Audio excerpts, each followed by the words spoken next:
انہوں نے فرمایا کلکم صدیق و شہید، کہ تم سب کے سب صدیق ہو اور شہید ہو، سچے ہو اور گواہ ہو۔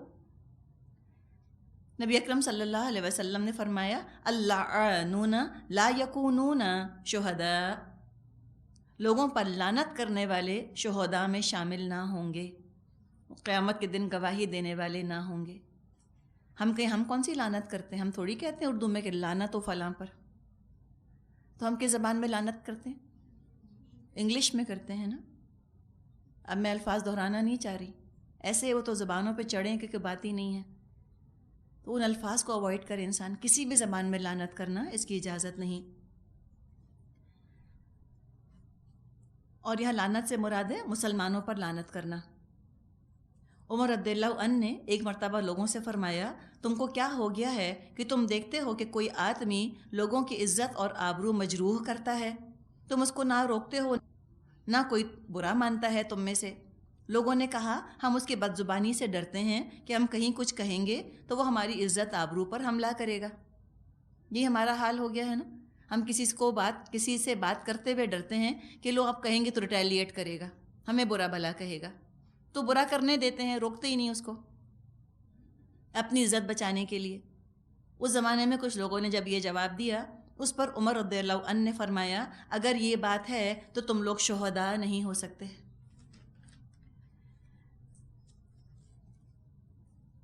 اب آگے فرمایا آیت نمبر 20 کہ یہاں پہ آپ دیکھیے وجوہات ہیں کہ انسان کیوں نہیں عمل کرتا، کیوں نہیں امر بالمعروف نہیں انل منکر کرتا، کیا وجہ ہے؟ وجہ صرف دنیا کی محبت، اور کیا ہے؟ اب اس کی بات کی جا رہی ہے۔ اعلموا، جان لو، انما الحیات الدنیا، کچھ نہیں دنیا کی زندگی مگر لعب، کھیل، و لہو، اور غفلت، و زینت، اور سجاوٹ، و تفاخر بینکم، اور آپس میں ایک دوسرے پر فخر جتانا، و تکاثر فی الاموال والاولاد، اور مال اور اولاد میں ایک دوسرے سے بڑھ جانے کی کوشش کرنا۔ کمثل غیث اعجب الکفار نباتہ ثم یہیج فتراہ مصفرا ثم یکون حطاما وفی الآخرۃ عذاب شدید ومغفرۃ من اللہ ورضوان وما الحیاۃ الدنیا الا متاع الغرور۔ اس کی مثال ایسی ہے جیسے ایک بارش ہو گئی تو اس سے پیدا ہونے والی نباتات کو دیکھ کر کاشتکار خوش ہو گئے، پھر وہی کھیتی پک جاتی ہے اور تم دیکھتے ہو کہ زرد ہو کر رہ گئی، پھر وہ بھس بن کر رہ جاتی ہے۔ اس کے برعکس آخرت وہ جگہ ہے جہاں سخت عذاب ہے اور اللہ کی مغفرت اور اس کی خوشنودی ہے۔ دنیا کی زندگی ایک دھوکے کے سامان کے سوا اور کچھ بھی نہیں۔ اتنی خوبصورت آیت ہے، اتنی جامع آیت ہے، تھوڑا تھوڑا کر کے اس کو دیکھتے ہیں، اسٹڈی کرتے ہیں۔ یوں سمجھیں کہ وہیل آف لائف بتایا جا رہا ہے، زندگی کا پہیہ کیسے چلتا ہے۔ جیسے ایک وہیل ہوتا ہے نا، روٹیٹ کرتا ہے، گول گول گھومتا ہے، اسی طرح انسان کی زندگی کا پہیہ چلتا ہے، پہیہ گھومتا ہے۔ کب وہ گھوم گیا؟ وہ غیر محسوس طریقے سے گھومتا ہے نا، کون سی چیز نیچے چلی گئی، کون سی چیز اوپر آ گئی، تدریجاً ہوتا ہے، گریجول ہوتا ہے، یعنی کوئی رکاوٹ کے ساتھ نہیں ہوتا نا، اسموتھ ٹرانسفارمیشن ہوتا چلا جاتا ہے۔ تو یہ انسان کی زندگی کے کچھ مراحل ہیں جو یہاں بیان کیے گئے ہیں۔ ایک دوسرے کے اندر مدغم ہوتا ہے، دوسرا تیسرے کے اندر مرج ہوتا ہے، اور دبے قدموں ایک چیز جاتی ہے اور دبے قدموں ایک اور چیز آ جاتی ہے، اور بچپن سے انسان کب قبر تک پہنچ جاتا ہے احساس بھی نہیں ہوتا، کب بڑھاپے میں قدم رکھ دیتا ہے۔ تو زندگی اسی طرح تدریجاً بدلتی ہے، سٹیپ بائی سٹیپ، ایک دور دوسرے دور میں اس طرح بدلتا ہے، شعور نہیں ہوتا۔ پیچھے مڑ کر دیکھیں تو احساس ہوتا ہے کہ بچپن تو بہت پیچھے رہ گیا، بہت دور رہ گیا، ایک نیا دور شروع ہو گیا، پھر رفتہ رفتہ وہ بھی بہت دور ہو جاتا ہے، اور بڑھاپا آ جاتا ہے، لائف سائیکل انسان کی پوری ہو جاتی ہے۔ تو جو 5 سٹیجز سمجھے کہ یہاں بیان کیے گئے ہیں زندگی کے، ان کو دیکھتے ہیں۔ پہلا دور بچپن کا دور، معصومیت کا، لہواں و لعب، یہ دور ہوتا ہے. کھیل کود ہے، شغل ہے، اپنی مصروفیت ہے، اپنا انٹرٹینمنٹ، اپنی دنیا میں مگن. بچہ جب بچہ ہوتا ہے سمجھتا ہے کہ ہم ہمیشہ چھوٹے ہی رہیں گے، امی ابا ہمیشہ بڑے ہی رہیں گے. ہم سوچتے ہیں کہ ہمیشہ گردن اٹھا کر ہی امی ابو کو ہم دیکھیں گے. امی ابو ہی بس دروازے کے اوپر کی چٹخنی کھول سکتے ہیں اور وہ شیلف کے اوپر رکھے ہوئے بسکٹ اتار سکتے ہیں. ہمارا ہاتھ تو کبھی پہنچے گا ہی نہیں اسٹول کے بغیر. اب انسان دیکھتا ہے کہ ہم ماں باپ کے آئی لیول پر آ گئے ہیں. بعض دفعہ بڑھاپے کی وجہ سے والدین کا قد کم ہو جاتا ہے نا، تو اتنی حیرت ہوتی ہے کہ ہم کو یوں نیچے دیکھنا پڑ رہا ہے امی ابو کو. امی چھوٹی ہو گئی مجھ سے، حیرت ہوتی ہے. بچہ جب ہوتا ہے انسان تو سوچ نہیں سکتا کہ ایسا بھی کبھی ہوگا. پھر مصروفیات کیا ہوتی ہیں؟ کھیل اور کھلونے. ان کی زندگی کا کل سرمایہ یہی ہے، اس سے اہم اور کوئی چیز نہیں ہوتی. چھوٹے بچے سے اگر کوئی اس کا کھلونا چھین لے، ایسا صدمہ اس کو ہوتا ہے کہ کسی بڑے کو جیسے کہ اپنی گاڑی چھننے کا یا مکان چھن جانے کا صدمہ ہو. ایسے بلبلا کے روتے ہیں، لگتا ہے کہ بس دل جو ہے وہ چکنا چور ہو گیا اس وقت ان کا ٹوٹ کے. اب غم ان کا دور نہ ہوگا. کسی نے گاڑی لے لی ان کی ٹین کی ان کے ہاتھ سے، کسی نے جھنجھنا لے لیا ان کے ہاتھ سے. ایسے بلک بلک کے روتے ہیں. اور کوئی کھلونا دے دے تو کتنے خوش ہوتے ہیں. شور مچاتی چمکتی چیزیں ان کو کتنی پسند آتی ہیں. شیشہ ہو، ہیرا ہو، ان کو نہیں فرق، قیمت کا کوئی احساس نہیں ہوتا. بس پسند کی بات ہے ساری، جو اچھا لگے ان کو. ماں باپ آپ دیکھیں بعض دفعہ $100 کی چیز اور اللہ جانے کتنے کتنے ڈالر کی چیزیں لے کر آتے ہیں بچوں کے لیے، ایک سے ایک مہنگی. پھر وہ پڑی ہوتی ہیں اور بچے تھیلیوں سے کھیل رہے ہوتے ہیں یا برتن سے کھیل رہے ہوتے ہیں یا ڈھکنوں سے کھیل رہے ہوتے ہیں یا ٹین کے ڈبے ان کو مل گئے ہوتے ہیں. پھر خفا ہوتے ہیں کتنی مہنگی چیزیں لا کر دو، قدر ہی نہیں ہوتی ان بچوں کو. تو آپ نے بچوں سے پوچھا تھا، آپ نے بتایا کہ دیکھو میں $100 کی ٹوائے لائی ہوں تمہارے لیے. وہ آپ کی شکل دیکھے گا یوں کر کے، تھوک بہہ رہا ہوگا اس کا. اسے کیا انٹرسٹ، جتنے مرضی ڈالر کی آپ لے کر آئیں، جو چیز اس کے دل کو بھا گئی وہ پیسہ نہیں دیکھتا. اس کے لیے پیسہ کوئی چیز نہیں. 1000 کا نوٹ ایک طرف رکھ دیں اور خالی 3 ڈبے دوسری طرف رکھ دیں تو 3 ڈبوں کی طرف ہی وہ لپکے گا. شور مچاتے ہیں نا، اچھے لگتے ہیں اس کو. اور ذرا بھی بچے سیلف کانشیس نہیں ہوتے، خود پسندی نہیں ہوتی ان کے اندر.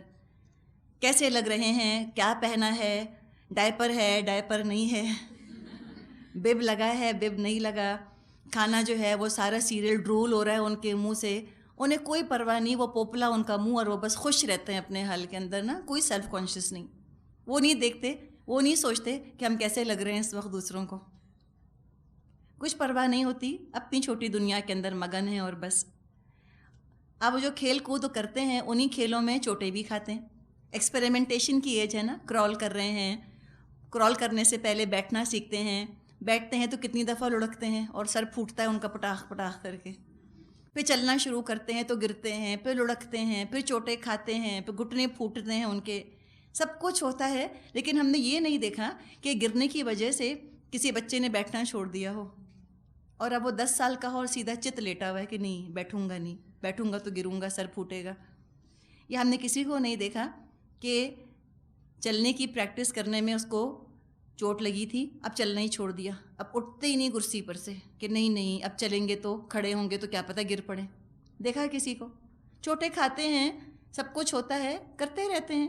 کسی ڈر سے نہ کھیل چھوڑتے ہیں، نہ تجربہ چھوڑتے ہیں، اور نہ بار بار گرنے کی وجہ سے نئی چیزیں سیکھنا چھوڑتے ہیں. پھر وقت کا پہیہ گھومتا ہے گھومتا ہے، بچپن کا دور گزر جاتا ہے اور پھر دور آ جاتا ہے لہو کا، لہو، غفلت کا. بچہ نوجوانی کی طرف بڑھتا ہے، ٹین ایج کی طرف. اب اس کی معصومیت رخصت ہونے لگتی ہے. اب کھیل کود صرف خوش ہونے کے لیے نہیں کھیلا جاتا، جیتنے کے لیے کھیلا جاتا ہے. لوڈو کھیل رہے ہیں اور ہار گئے، بورڈ اٹھا کر یوں پھینک دیتے، ہم نہیں کھیلتے، چیٹنگ ہو رہی ہے. کرکٹ میں اگر آؤٹ ہو گئے تو بلہ لے کر ہی بالر کی پٹائی شروع کر دیں گے. ایسی بال کرائی کیوں کہ میں آؤٹ ہو گیا؟ کہتے نہیں، فرسٹ بال ٹرائی بال. پہلی بال پہ جو آؤٹ ہوتے ہیں وہ آؤٹ ہونا نہیں ہوتا. اب ہم کو جیتنے کے لیے کھیلنا ہے نا، کمپٹیشن کا دور شروع ہو گیا. اور غفلت کا سبب، پڑھائی سے غافل، ہر چیز سے غافل ہو جائیں گے، کھیل میں اتنے مست. تو اب جو کھیل کھیلے جاتے ہیں وہ جیتنے کے لیے کھیلے جاتے ہیں. اب ذرا انا آنی شروع ہوتی ہے، آئی ایم، میں بھی کوئی چیز ہوں. ہارمونل چینجز ہوتے ہیں، سیلف کانشیس ہوتے ہیں. اس عمر میں اب وہ آئینہ ڈسکور کر لیتے ہیں.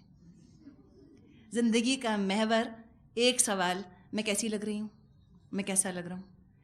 اگر آئینہ نہیں ہے تو کوئی دروازے کا شیشہ ہے اسی میں جھانک لیا، کوئی اگر ٹین سامنے ہے تو اسی کے اندر ریفلیکشن اپنا دیکھ لیا، اپنے بال ٹھیک کر لیے، اپنے آپ کو تھوڑا سا دیکھ لیا.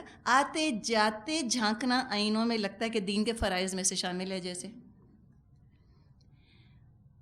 اس بات پہ لاک آن ہو جاتا ہے لکس کے اوپر. ہاؤ ڈو آئی لک، میں کیسے لگتی ہوں، میں کیسا لگتا ہوں، لوگ ہمارے بارے میں کیا سوچتے ہیں. لیٹسٹ ٹرینڈ کے مطابق کپڑے ہوں، لیٹسٹ ٹرینڈ کے مطابق بال ہوں، جیل لگا لگا کر بالوں کو بٹھایا جائے گا، یا اگر کھڑا کرنے کا فیشن ہے تو جیل لگا لگا کر بالوں کو کھڑا کیا جائے گا. اماں ابا تو بس دیکھتے ہی رہتے ہیں کہ ہو کیا رہے. تو بس وہ یہ چاہتے ہیں کہ زمانے کے چال چلن سے ہم الگ نہ ہوں. We have to be acceptable. ہمیں لوگوں میں قبولیت چاہیے. سب پیسہ خرچ کر دیں گے لیکن سٹائل بہت ضروری ہے. مچھ نیچی نہ ہو، جس کو کہتے ہیں نا، کچھ ہو جائے، جیب میں دمڑی بھی نہ ہو لیکن مچھ نیچی نہیں ہونی چاہیے. اور میرا بھائی تھا، وہ کہتا تھا کہ پیٹ میں نہیں ہے آٹا اور پہنے ہوئے ہیں باٹا. اس کی یہی ایج تھی تو اس قسم کی وہ الٹی سیدھی باتیں کیا کرتا تھا.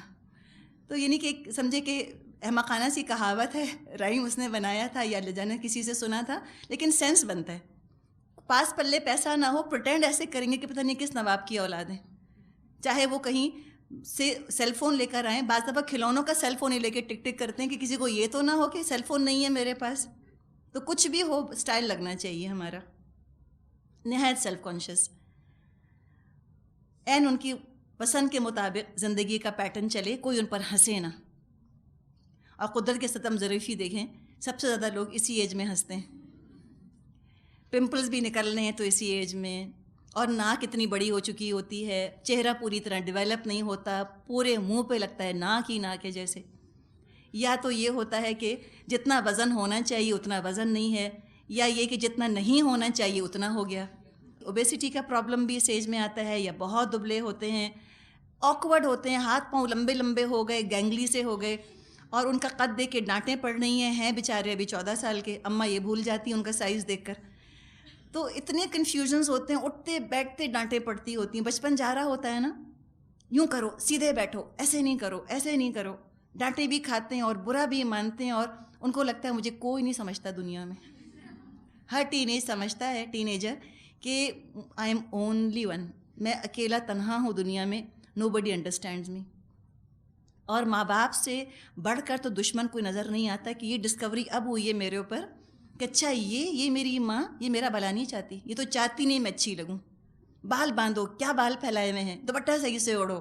اب میں تو ہر وقت اٹھتے بیٹھتے لیکچر دیتی ہیں، اور باپوں کو بیٹوں کی رزلٹ کی فکر، پڑھائی ہوئی کہ نہیں ہوئی ان کو بالوں سے کچھ مطلب نہیں. تم کتنے پیارے لگ رہے ہو، یا تم کتنے حسین لگ رہے ہو، یا تم نے کتنا پرفیوم چھڑکا ہے. بوتلیں الٹ لیتے ہیں اپنے اوپر پرفیوم کی، بس نہیں چلتا کیا خوشبو کے اندر بس جائیں. لیکن ابا کو تو امپریس ہی نہیں ہو رہے نا. وہ رپورٹ جو ہے وہ اچھی نہیں آئی، کیوں؟ اس لیے کہ سارا وقت تیار ہونے میں جو لگا دیا، آئینے کے ساتھ لو افیئر چل رہا ہے. تو اٹھتے بیٹھتے بیچاروں کی ڈانٹیں. انتہائی حساس، انتہائی سینسٹیو. تو غفلت ہی غفلت ہے نا. کس مقصد کے لیے آئے ہیں، کیا کرنا چاہیے، کیا رسپانسبلٹیز ہیں، کچھ نہیں پتہ. اوبلیوین، بیوٹیفل اوبلیوین، اپنی دنیا میں مست. ہوتے ہوتے یہ دور بھی، یہ اسٹیج بھی گزر جاتا ہے. پھر اب پراپر یوتھ شروع ہوتا ہے 20s کے اندر. اور یہ ایج کس کی ہے؟ تفاخر. تو لعبن و لہبن تو ہو گیا، اور زینت. زینت ساری ٹین ایج کے اندر ہوتی ہے نا، بہت کانشیس ہوتے ہیں ٹین ایج میں زینت کے بارے میں. پھر اب آیا تفاخر کا دور، 18 سے 20 سال کی عمر سے آگے جو شروع ہوتا ہے. اب اس میں تو یہ خیال آتا ہے کہ ہم سے عقل مند کوئی نہیں ہے. سچے جھوٹے قصے دوستوں کو سنا کر ثابت کرنا کہ ہم سب سے بہتر ہیں، خاندان سب سے اعلیٰ، علم سب سے زیادہ، عقل میں ہم سب سے زیادہ. بس چاہتے ہیں لوگ ہم سے امپریس ہوں، سب سے سپیریئر نظر آئیں، سینٹر آف اٹریکشن ہم بنے رہیں، کسی سے کم ہم نہ لگیں. تفاخر بینکم، کریئر کے اندر مقابلے بازی، کس کی کتنی تنخواہ، کس کی کتنی تنخواہ، تمہارے کتنے اے آئے، تمہارے کتنے اے آئے. اور وہ یہ پوچھے گا جس کے اپنے اچھے آئے ہوئے ہوتے ہیں. اور جس بیچارے کے اپنے نہیں اچھے آئے ہوتے وہ کبھی نہیں پوچھتا رزلٹ اگلے کا کہ تمہارے کتنے آئے. پھر یونیورسٹیز کا کمپیریزن, تم کس یونیورسٹی میں جا رہے ہو, تمہیں کہاں داخلہ ملا, مجھے کہاں داخلہ ملا. تو یہ تفاخر یہ اس کے اندر چیزیں, گاڑیوں کے ماڈلز اب ان کو سمجھ آنے لگتے ہیں, اور اس میں بس نہیں چلتا کہ کس طرح ابا کو کنونس کر دیں کہ ابا پلیز گاڑی دلا دیں, اور ابا چابی دینے پہ تیار نہیں ہوتے کسی صورت. تو یہ تفاخر والی سٹیج آ جاتی ہے. کتنا بھی خرچ ہو, کچھ بھی خرچ ہو, ہم کم نہ لگیں. پھر یہ کمپٹیشن کا دور, تفاخر کا دور, فخر کرنا, اور یہ دور بھی گزر جاتا ہے. اور اس میں تفاخر کے اندر پھر بیویوں کے کمپیریزن, کس کی بیوی زیادہ خوبصورت ہے, کس کی بیوی زیادہ ٹیلنٹڈ ہے, کس کی بیوی زیادہ محبت کرنے والی ہے. یہ بھی تفاخر ہے نا, آپس میں کمپیریزن بیویوں کا بھی تو کرتے ہیں. تو ہر چیز میں کمپیریزن ہوتا ہے. تم کہاں چھٹی گزارنے گئے, میں کہاں چھٹی گزارنے گیا, اچھا تم صرف مری گئے, اچھا ہم تو بالی گئے تھے. یہ انداز ہر چیز میں دکھانا کمپٹیشن, اور ثبوت کے طور پہ اپنی ویڈیو بھی ضرور دکھائیں گے چھٹی کی, کہاں چھٹی گزار کر ہے, وہ بھی آپ برداشت کریں, بیٹھ کے دیکھیں. پھر خیر وہ بھی ایک حد ہوتی ہے, وہ بھی ایک جوش ٹھنڈا پڑتا ہے, دماغ ٹھکانے آتے ہیں, وہ وقت بھی گزر جاتا ہے. پھر کیا ہے, یہ آخری سٹیج ہے, تکاثر فی الاموال والاولاد. تکاثر, اس کے بعد اگلا مرحلہ آتا ہے تکاثر کا. اور یہ جو سٹیج ہے تکاثر والا, یہ قبر تک پیچھا نہیں چھوڑتا. الہاکم التکاثر حتی زرتم المقابر. تکاثر نے تم کو غفلت میں ڈالے رکھا, زیادہ سے زیادہ چیز حاصل کرنے نے تم کو غفلت میں ڈالے رکھا, یہاں تک کہ تم نے اپنی قبریں دیکھ لیں, قبروں کے اندر پہنچ گئے. اپنی قوت, اپنی توانائی میں تو کمی آ جاتی ہے نا. یہ بڑھاپے کا دور ہے, ادھیڑ عمر بھی گزر گئی ہے, بڑھاپا آ رہا ہے. اب جیسے جیسے بڑھاپا آتا ہے انسیکیورٹیز پیدا ہوتی ہیں.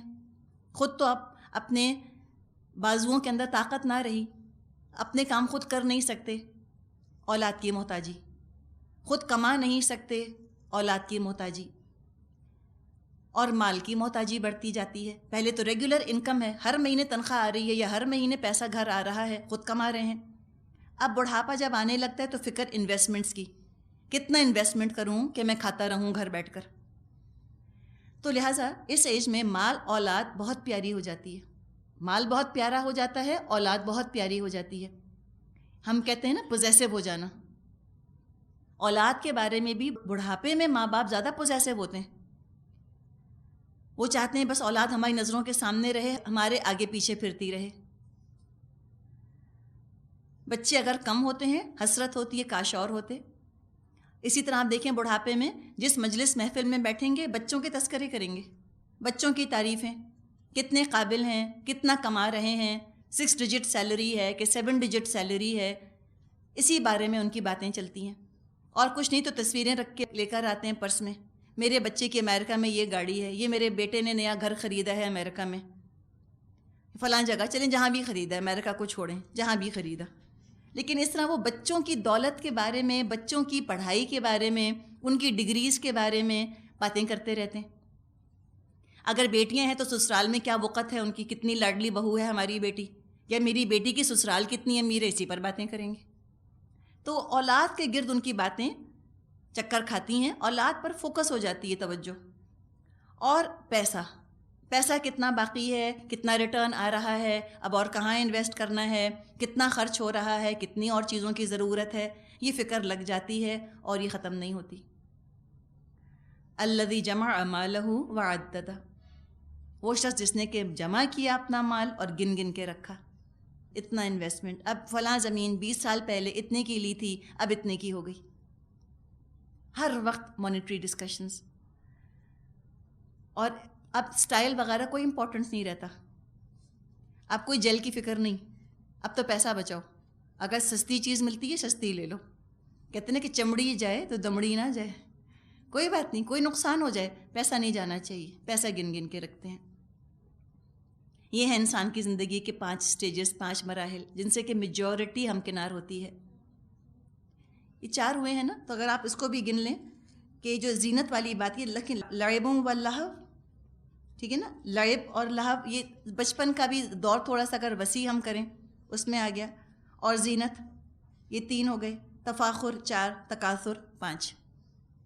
تو 5 الفاظ کے ذریعے سے سمجھیں کہ بتایا جا رہا ہے. تو ان 5 الفاظ کو آپ ذرا سا اور پھیلا لیجئے تو 5 سٹیجز بن جائیں گے. سمجھنے کی بات یہ ہے کہ ہر اگلے سٹیج میں داخل ہونے کے بعد پچھلے دور کی حرکتیں بے وقوفانہ لگنے لگتی ہیں. لگتا ہے کیا فضول کام کیا کرتے تھے، کیسی بچکانہ باتوں پر خوش ہوتے تھے. یعنی کہ بچپن کی باتیں ٹین ایجرز کو یاد دلائی جائیں تو خفائی ہو جاتے ہیں، بعض دفعہ ناراض ہی ہو جاتے ہیں. آپ ان کو یاد دلائیں کہ تم دونوں ہاتھوں سے یوں تالیاں بجایا کرتے تھے تو اتنے امبیرس ہوں گے، خفا ہوتے ہیں نا. تو وہ ایک دور چلا گیا، اگلے دور میں لگتا ہے کیا حماقت کی باتیں. کوئی ٹین ایجر جو ہے وہ کبھی بھی فیری سٹوری نہ پڑھے گا بیٹھ کر، یا بابا بلیک شیپ گاتا نظر نہ آئے گا. وہ لگتا ہے کیا چائلڈش چیزیں ہیں، امیچور چیزیں.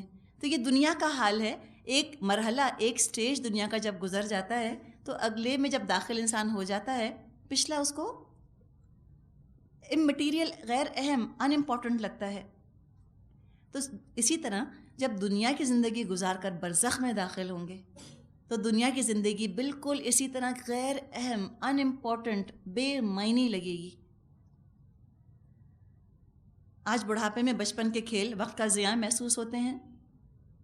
ہم ان چیزوں میں بالکل دلچسپی نہیں لیتے. اسی طرح جب دنیا کو اس طرح کھیل تماشے میں جنہوں نے ضائع کیا ہوگا ان کو لگے گا ویسٹ کر دی زندگی. اور اسی کو پھر پلانٹ سائیکل کے ساتھ جو ہے وہ تھوڑا سا بتایا گیا ہے کہ دیکھو کیسے کاشتکار کھیتی لگاتا ہے اور اس کے بعد وہ کھیتی بھرپور ہوتی ہے، جیسے جوانی آتی ہے انسان پر، پھر وہ مرجھا جاتی ہے، پیلی ہو جاتی ہے جیسے بڑھاپا آ جاتا ہے، پھر وہ چورا چورا ہو جاتی ہے کھیتی جیسے کہ انسان مر جاتے ہیں. لیکن کھیتی تو چلو یہاں ختم ہو جاتی ہے، لیکن انسان تو ختم ہوں گے نہیں. یہ اینڈ آف سٹوری تھوڑی ہے. اب 2 میں سے ایک انجام لازماً ہوگا، یا تو آخرت میں شدید عذاب سے پالا پڑے گا، یا اللہ کی طرف سے مغفرت اور اللہ تعالیٰ کی طرف سے رضامندی کا پروانہ مل جائے گا. ہر عقل رکھنے والا انسان اپنے لیے جنت کی نعمتیں پسند کرے گا.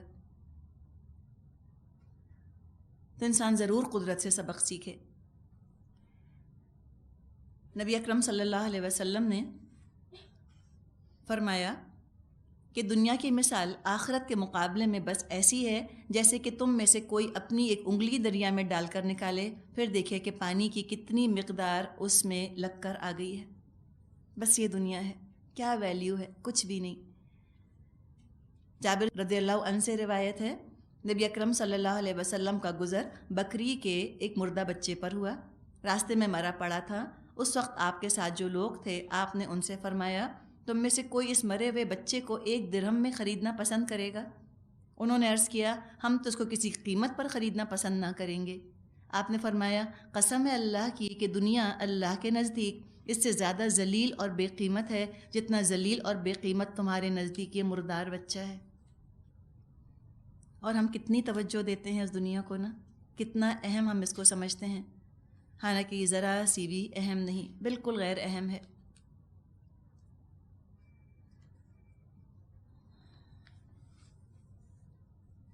تو فرمایا دیکھو دنیا کی زندگی بس صرف دھوکے کا سامان ہے. اب اگر ہم یہ جو سٹیجز بیان کیے گئے اس کو اگر ہم آخرت کے ساتھ ریلیٹ کریں، اپنے لیے سبق نکالیں، بچپن سے ہم کیا سبق لے سکتے ہیں کسی کا بچپن دیکھ کر، کہ جو معصومیت ہے بچپن کی اس کو برقرار رکھیں. والدین سے اسی طرح محبت کریں جیسے کہ بچے والدین سے محبت کرتے ہیں. خود پسندی نہ آنے دیں اپنے اندر، جیسے کہ بچپن میں خود پسندی نہیں ہوتی. اور نہ یہ سوچیں کہ اگر میں نے یہ کام کیا جو مجھے اب سمجھ میں آ گیا اور یہ کام صحیح ہے، اگر میں نے کیا تو لوگ کیا کہیں گے. پیپل کانشیس ہونا چھوڑ دیں، نیکیوں کے بارے میں مت پیپل کانشیس ہوں. پھر لہو والی بات اگر ہم دیکھیں، دنیا کے بارے میں سوچ لیں انسان کہ بازیچہ اطفال ہے دنیا میرے آگے، ہوتا ہے شب و روز تماشا میرے آگے. شیکسپیئر نے بھی کہا ہے نا، life is but a stage, ایسی کوئی بات اس نے بھی کہی ہے. ایک بڑا سا اسٹیج ہے، حقیقت ہے، یہ دنیا ایک تھیٹر ہے، روز سین بدلتا ہے. یہاں پر جو نظر آ رہا ہے بس وہ پراپس ہیں، میک بلیو ہے، ریالٹی نہیں ہے. کاسٹیوم پارٹی ہو رہی ہے. جو بادشاہ کا کاسٹیوم پہن لے وہ بادشاہ نہیں بن جاتا. جو فقیر کا کاسٹیوم پہن لے وہ فقیر نہیں ہو جاتا. ایک ڈرامہ ہے نا، ایک پلے ہے، میک بلیو ہے، کاسٹیوم پارٹی ہے جو ہو رہی ہے. اصل حقیقت تو پردوں کے پیچھے چھپی ہے. جو بادشاہ نظر آ رہا ہے حقیقت میں بادشاہ نہیں، ایک رول پلے کر رہا ہے. جو کمزور فقیر نظر آ رہا ہے حقیقت میں فقیر نہیں، کچھ دیر کے لیے بہروب بھرا ہے اس نے. یہ سارے ڈرامے کی آرائش ہے. جب شو ختم ہوگا، بساط لپٹ جائے گی، سارے پراپس ہٹا لیے جائیں گے، اصل حقیقت سامنے آ جائے گی. تو اپنے لیے سبق یہ ہے کہ ایسی عارضی کاغذی مصنوعی دنیا کے پیچھے مجھ کو نہیں بھاگنا. انسان یہ سوچ لے. تو لہٰذا کیا کرے؟ زینت کس کے لیے اختیار کرے؟ دنیا کے لیے نہیں. مزین کرے، ضرور سجائے خود کو، نیک اعمال سے سجائے. جیسے سورہ کہف میں ہم نے پڑھا تھا، الباقیات الصالحات خیر عند ربک ثوابا وخیر عملا. اپنے گناہوں سے نجات حاصل کرے، گناہ دھوئے، گناہ کا کفارہ ادا کرے، میک اپ کرے گناہوں کا. جو گناہ ہو گئے اب ان کو میک اپ کرے. اور یہ پینٹ نہیں ہے، یہ وہ میک اپ نہیں ہے کہ منہ پر لگا لیا جائے شکل خوبصورت ہو جائے. تو استغفار کر کے گناہوں سے نجات حاصل کر کے جو میک اپ کرتا ہے انسان اللہ کی نظر میں سجنے کے لیے، اس لیے کہ اللہ تعالیٰ صورتوں اور مالوں کو نہیں دیکھتا، اللہ دلوں اور اعمال کو دیکھتا ہے. تو دل اور اعمال انسان نکھارے، ان کا میک اپ کرے. ان کو سنوارنے کے لیے، اپنے آپ کو اچھا کرنے کے لیے، اپنے اعمال سنوارنے کے لیے آئینہ چاہیے. اور یہ آئینہ قرآن کا آئینہ ہے، اس میں اپنے اعمال کو دیکھے، نیک صحبت اختیار کرے، اچھے ساتھی ہوں.